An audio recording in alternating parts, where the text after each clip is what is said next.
Hey everyone, Josh Taylor here. Hope all is well. Thank you once again for listening in to the CE Dog Training Podcast. I am again your host, Josh. So today I actually got quite a few awesome emails. I just want to say once again, thank you so much.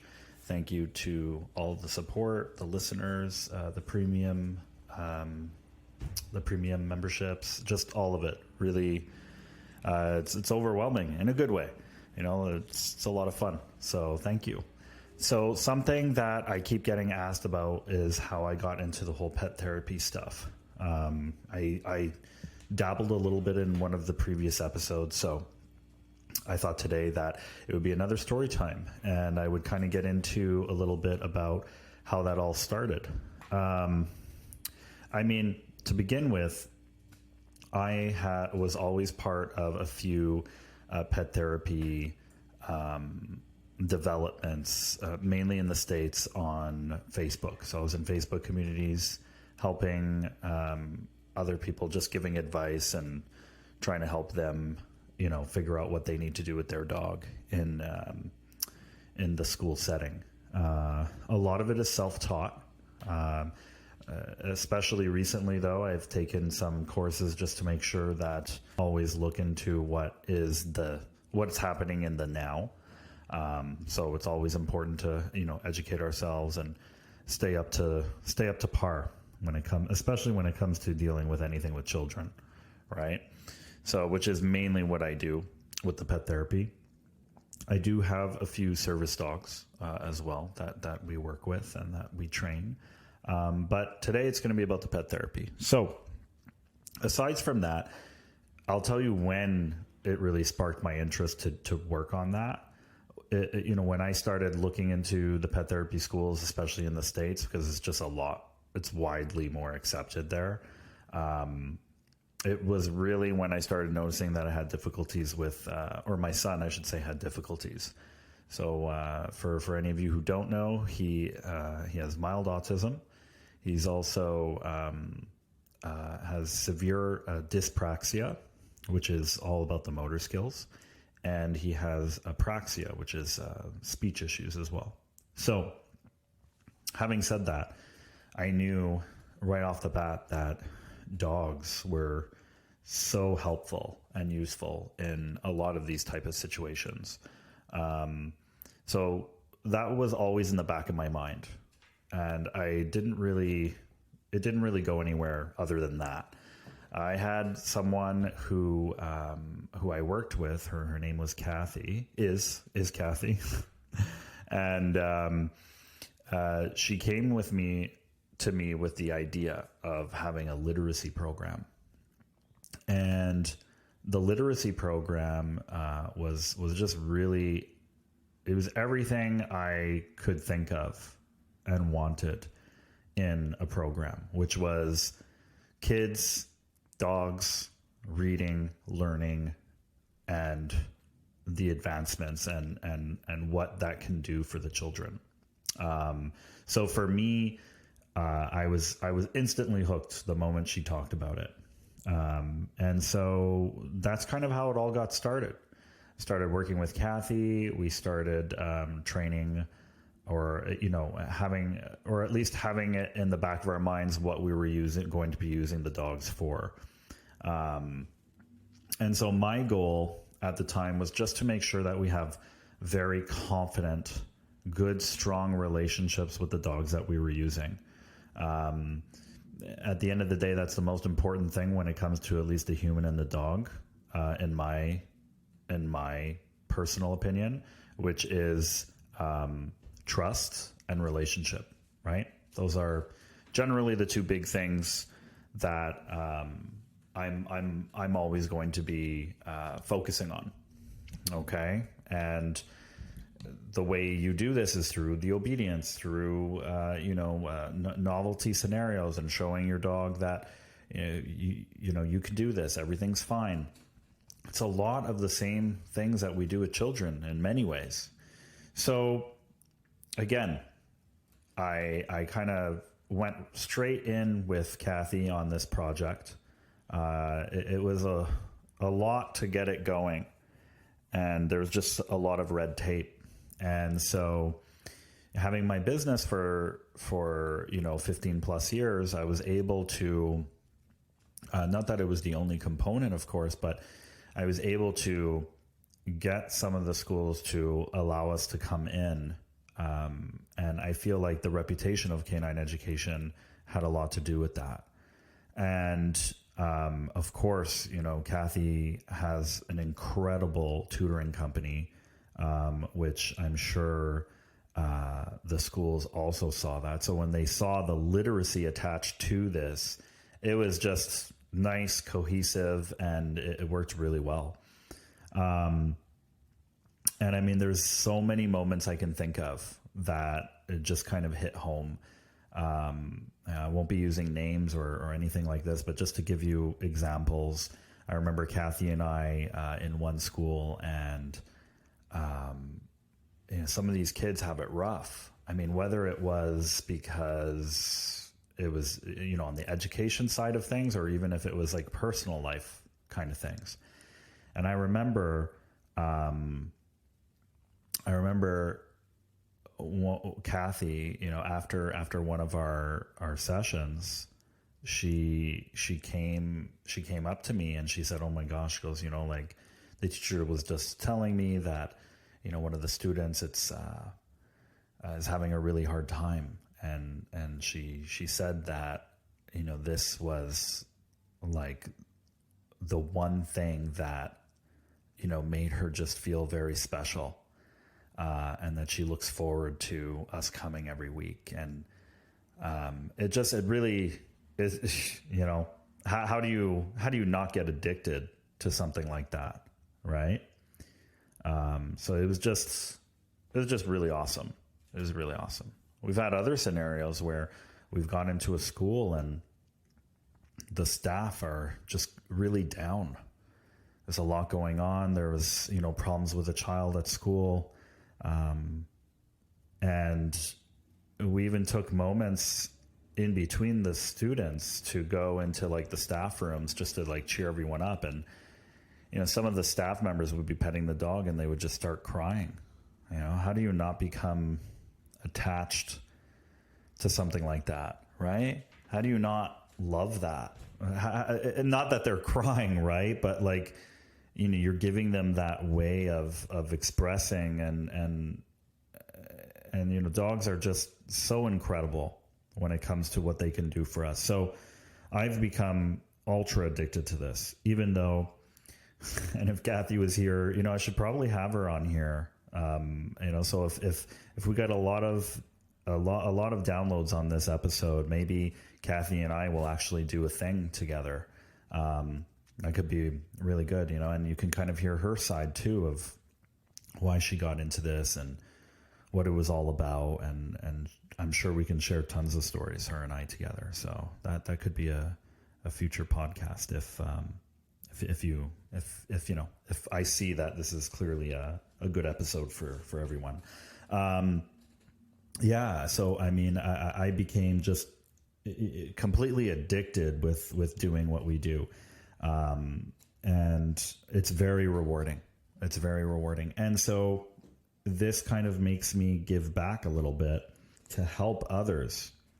I mean, anyone who's had to bring their children to these things know that, OT and speech and all of these things are very, very expensive. And being able to have a literacy program that, okay, fine, it doesn't necessarily focus on like specific things like OT related, right? I mean, we're not certified for that, but give those children an extra boost in life, and for them to actually be excited to come to school.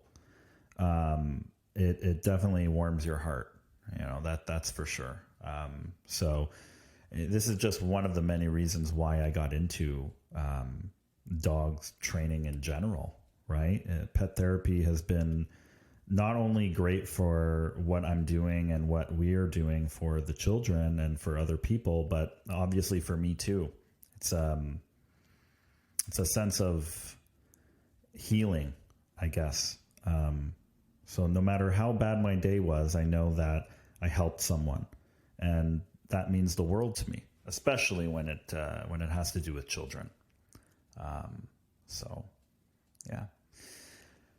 Moving forward with the pet therapy, I mean, some of the big things that I look into getting a dog to be a pet therapy dog, because it's a very unregulated system. And so I am extremely fortunate enough to have built a reputation. And through that reputation, people count on me. People trust me. Companies and other schools trust me. So I take that very, very seriously. So what are some of the things that I look at? And I will say the number one thing, I was just saying it at the beginning of this podcast, but the number one thing I look at that is so important to me is to make sure that the dog is confident. Though that is one of the number one things I look at. If my dog that I'm working for pet therapy shows any signs that I don't like this, I'm actually scared or nervous, whether it's from sounds, children, obviously children, or whatever the case might be, I pull them out. It doesn't mean that they can never try again or that we can't test it. But the idea here is that we're looking for dogs that are able to have big cups, okay, where they can take a lot. And again, so that we're just like, political here, I don't mean take a lot like abuse from the children or anything like that. I just mean, every dog, every human, all of us, we all have a cup or a bucket or whatever you want to call it. And when that cup gets full, it's like, we've had it, like I'm done. Okay. And so we're looking for dogs who have been progressively desensitized, where they have a big cup, where they feel confident and calm. Those are the big things I look at. Are all of our pet therapy dogs calm? Do any of them get excited? Of course they do. But it's about how quick is that recovery? Do they calm down faster? Or do they calm down fast after initially excited? Can they work in the excited mode? So obedience is at the peak of pet therapy. So aside from the being touched, we deal with a lot of ASD or, children who try and grip or grab the dog sometimes, right? And we're there, we're working with them. Usually in those schools too, they have an aide with them who knows the child very well. And we're very, very safe with the dogs. This is why Kathy and I have been able to sustain this concept by working hard and making sure that, we're dotting our I's and crossing our T's when it comes to the animal and how the animal feels. So whenever I've had a scenario, and it's happened before, by the way, where I bring a dog to school and the dog, and this is like a test. So we have our actual pet therapy dogs there, and we're kind of bringing this dog in as a test, and it doesn't go well. And what does it not go well mean?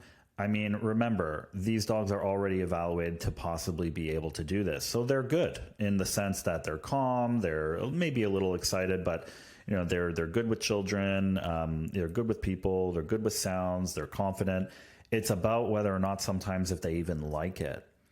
And I guess I could tell you signs, but for that, I'm just going to say right now that it's a feeling.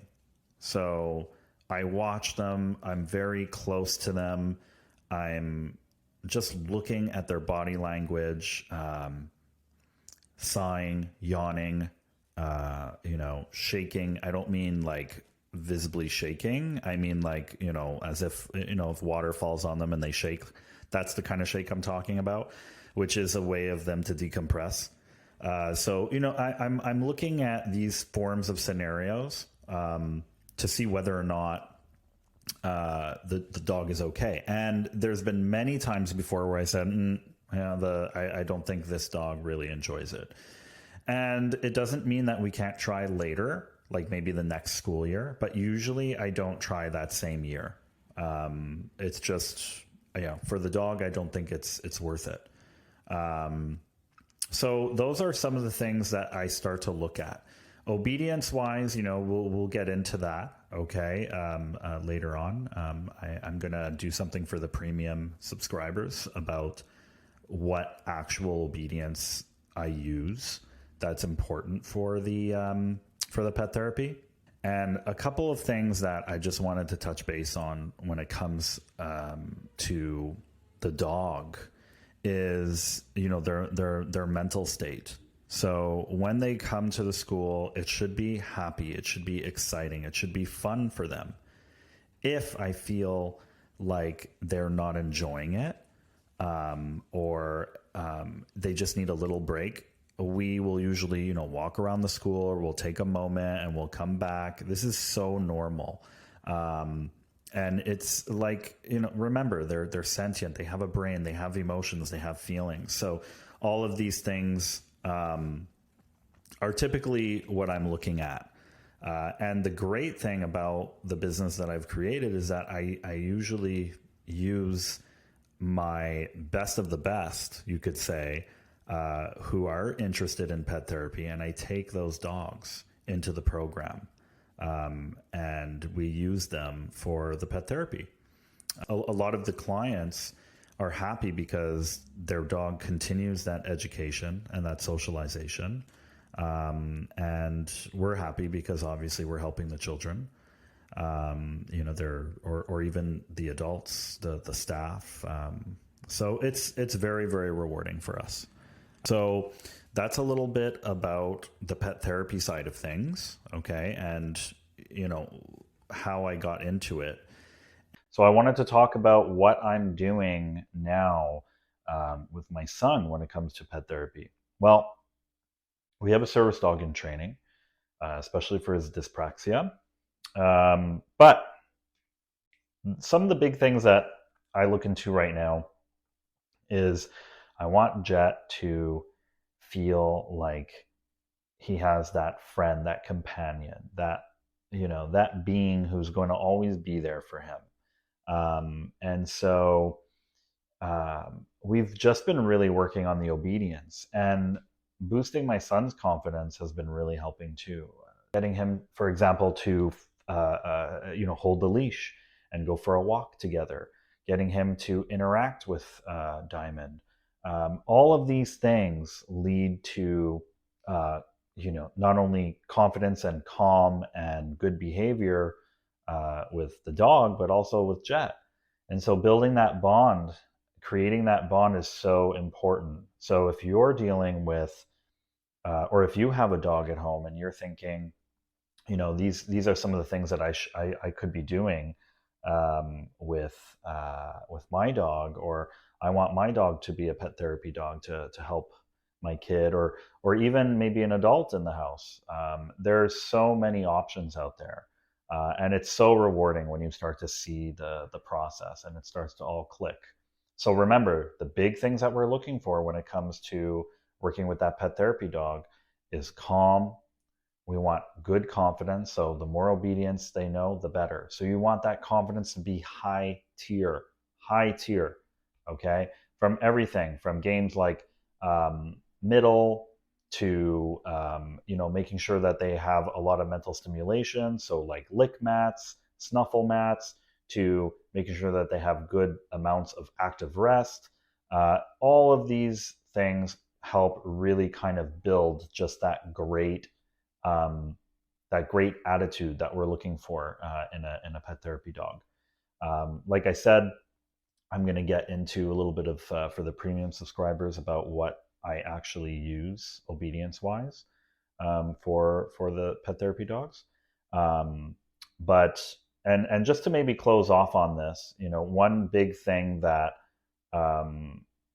is so important with my child is to make sure that both of them, Fallon included in this, is making sure that they know when Diamond has had enough. And your dog is expecting you to be able to know when that time is. So when we see that the cup is full and our dog is overstimulated, make sure you're their voice, right? So make sure you're letting people know, like, whoa, whoa, whoa, they need a break, or he or she needs a break. Okay, so definitely very important to keep that in the back of your mind. All right. So what we talked about pet therapy and how I got into it. We talked about um, my son and what I'm doing, or some of the stuff I'm looking at with Diamond for him. Um, one thing I have to say too is I remember going into his school. So it was pretty awesome. Our his school hired us, and so we went in with the pet therapy dogs. And you should see him when when I was there. It was so.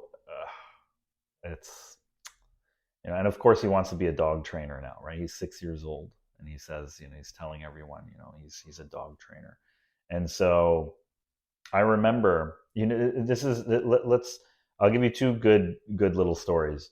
I remember, so we're in the school, we're in the library, and the kids are coming in, and of course Jet sees me, so Jet comes over to me, and he's hugging me, and he's like, and so he has to tell all the kids, who's this dog, who's that dog, and so I'm there, I'm explaining the rules, and he's like looking at everyone, and he's like, yeah, like, this is what my dad does, this is what I do. He's calling himself a dog trainer. um, but you should have just, when I was looking at him, it's like the confidence that he had in that scenario, he just felt so good. And it almost kind of made me feel like I was looking at myself in a way. And I mean that, like, in the sense that he was just so happy. And look, I know he's 6, and it's very, like, what, I don't know, probably like 50% chance, 50% chance he doesn't do dog training.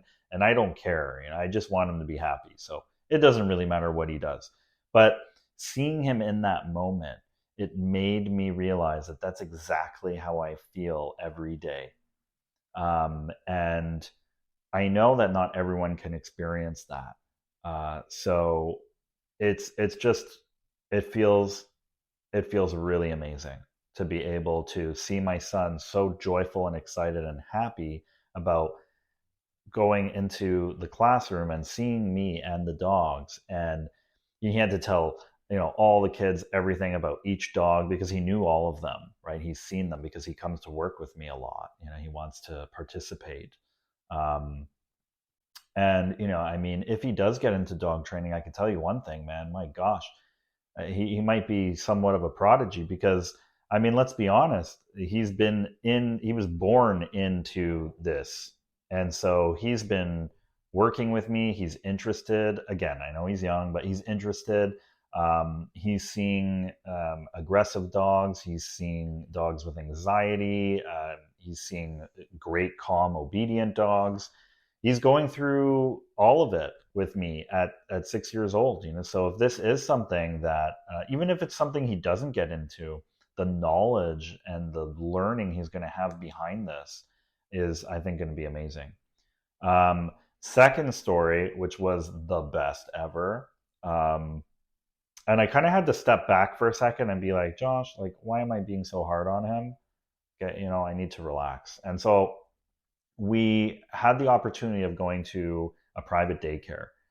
And when we went to the private daycare, Jet really wanted to come on this with us, okay? Because his sister goes to this private daycare. So he was very excited. He wanted to be a part of it. So he had his little, like, canine education shirt on. Maybe if I go back, way back, I can find a picture, and maybe, like, when we're doing, like, we're posting snippets of this, of what I'm saying right now, on, like, YouTube and on our social, like, we'll get the editor, if you can, to, like, pop it up, like, pop it on the camera or something. Okay. And he has his little canine education shirt on, and he he had to interrupt me 5,000 times while I was telling the rules. But it was so funny because he was interrupting me to tell me that he knows it and he's going to explain it to everyone. So I would be like, hi, boys and girls, how's everyone doing? And they're like, good. And he's like, okay, so today there's a few rules. And he'd be like, daddy, no, daddy. And he'd say, so 3 rules. And so he starts trying to, I'm like, Jet, and I kept interrupting him, or, he was interrupting me. And then I was like, Jet, like, let me get these rules out. And it happened a couple of times. And then, because I guess I was a little embarrassed, right? The staff is there and it's like my son is, but at the end of the day, we're there for the kids, and the rules got explained in Jet's way. And, I had pictures. So like I was able to, kind of go with what he was saying, because he does have a little bit of a speech problem, but everyone understood him, and so here I was getting all uneasy about it. And it turned out that like everything was fine. Sometimes I know we hate this word, okay, especially as adults, but sometimes we just need to relax. And so moving forward, when I would bring him along, I would let him speak more. I would let him just kind of get into it and get into that world of just how awesome dogs are, and let him kind of get carried away, as opposed to stopping him and correcting him, or re-explaining something or whatever it was. So it was a learning experience for me, having him come on some of the pet therapy sessions with me. So those are my 2 little stories about Jet. Okay, so I hope that you enjoyed the story and the ideas behind the pet therapy, and some stuff that you could do, and what you're looking for. Remember, calm, confident, those are the biggies. Get your dog socialized. They need to see everything right from the get-go. So important. I love this so much. I love just talking. I could talk forever, but yeah, I won't. All right. So listen, this is Josh from CE Podcast. I'm going to get going. So if you have any suggestions, or you just want to send us, send me a message, say something. I set up the email, which is cepodcast@canineeducation.ca. All right. Maybe I can once again get the editor at the bottom of the snippets to actually have the email, cepodcast@canineeducation.ca. Something I have to tell you though, is that like I set up that email so that you can message me and ask me certain questions, or what I can do to make it better, or constructive criticism, like all of that, and which some of you do.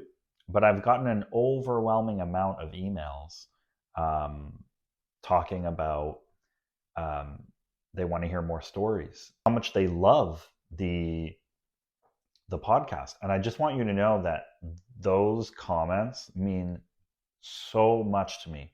So I really, really, from the bottom of my heart, I really appreciate it. Okay. And I just wanted to say thank you. Seriously. Like, I know I always do, but nonetheless, just a real wholeheartedly, like, thank you. All right. I love you. I love you, fam. You are all incredible. So thank you for listening to me. I will see you next week with something interesting to talk about. All right. Again, cepodcast@canineeducation.ca. And on to the next. Have a good one. Bye.